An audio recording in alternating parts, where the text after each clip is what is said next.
Hey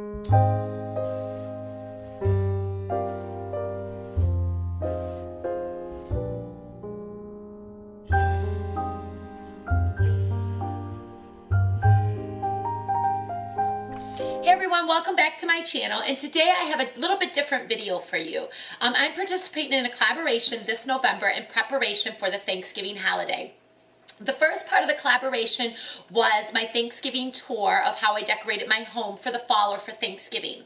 So I will leave below a link to that video so you can go and check that out. So we're doing part 2 of the collaboration to prepare for the Thanksgiving holiday. This collaboration was started by Andrea from Craftia, and basically she gives you 4 different parts of the collaboration to help prepare you for the Thanksgiving holiday.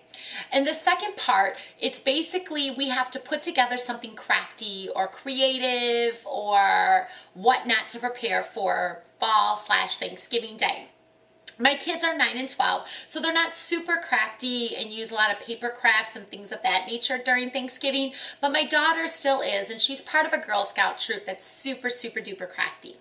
With that being said, I thought these adorable vases that I found, I believe I found it on Pinterest, would decorate not only my home, but the girls' home, and it'll also decorate my table this Thanksgiving.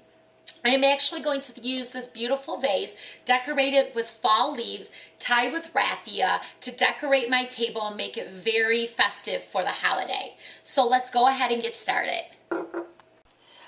Okay, so here's everything you need. You need Mod Podge, and you need probably about a half a cup to a cup of Mod Podge, depending on how big your mason jar is. I'm using this smaller mason jar here, but you want to make sure whatever mason jar or any type of jar doesn't have anything on it. You want it super smooth. You need some fall leaves, and I have probably about 10 to 12 fall leaves. Now these leaves I did get at Michael's. If you don't have a lot of fall leaves in your community or where you live, you can get them at Michael's or Joann's or even Hobby Lobby. You're going to need a tea light or some type of light to put in the mason jar. And you're going to need raffia in your favorite color to tie around the mason jar. And then you need one of these sponge brushes. And of course a pair of scissors to cut your raffia in water. So yeah, so the first thing is you want to make sure your jar is nice and clean and the surfaces are very smooth. This jar right here was a mason jar that I got from the Dollar Tree, so you don't have to spend a fortune on it. You can use any jar. Like I was thinking, there's sometimes like canned jars of tomato sauce. As long as they don't have ridges and it's very smooth, it should work. So then you're going to go take out about a half a cup to a cup of your Mod Podge and put it into a bowl. Okay, as you can see, I couldn't find a bowl, but I have a paper plate. I like to use something that you're not going to eat out of. So this is just a paper plate, and I can just throw it away when I'm done. I'm going to next take my brush and dip it in there, and then I can kind of wipe off some of the excess. And then I'm going to go ahead and spread this all around the jar. So all the way around, making sure I get from the not to the rim, but all the way from the part past the rim all the way down. You don't want the bottom of the jar, and you don't want the rim. So there you have it. I have all the way around the mason jar. The next thing now is I'm going to simply place my leaves right on that Mod Podge all the way around. And I don't want the leaves all covering because I want some of the glass to show through so you can see the ambiance of the light from the candle. So I'm actually patting the leaves down, kind of smoothing them out with my fingertips. And then at that point, I'm going to take that Mod Podge and spread it back over the leaves and around it. See how some of the glass is showing with the Mod Podge? This will dry clear, so don't freak out. So as you can see, I'm just kind of spreading over the leaves and around. And I want to make sure there's nothing like puffy in the leaves. I want it very, very close to the jar.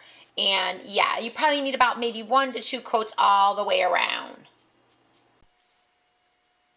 Okay, so now you're going to go ahead and cut the raffia, and you want to probably cut this from fingertip to shoulder in length, and I cut about 3 to 4 strands, and this is what's going to tie around the rim of the mason jar. Okay, so there you have it, your little raffia. And you don't have to necessarily do raffia. You can do a ribbon, whatever your little heart's desire. That's what's so fun about crafting. And then you're going to place your candle in there and wait for this to dry. It takes about 24 hours to dry before you can use it. And then all of this is going to dry clear. And there you have it. And you can see the light shimmering through. And you, like I said, you want to have that spacing so you can really see that lighting through the mason jar. So if you enjoyed this video, go ahead and give me a thumbs up. And I will talk to you guys real soon. And there you have it. And you can see the light shimmering through. And you, like I said, you want to have that spacing so you can really see that lighting through the mason jar. So if you enjoyed this video, go ahead and give me a thumbs up. And I will talk to you guys real soon.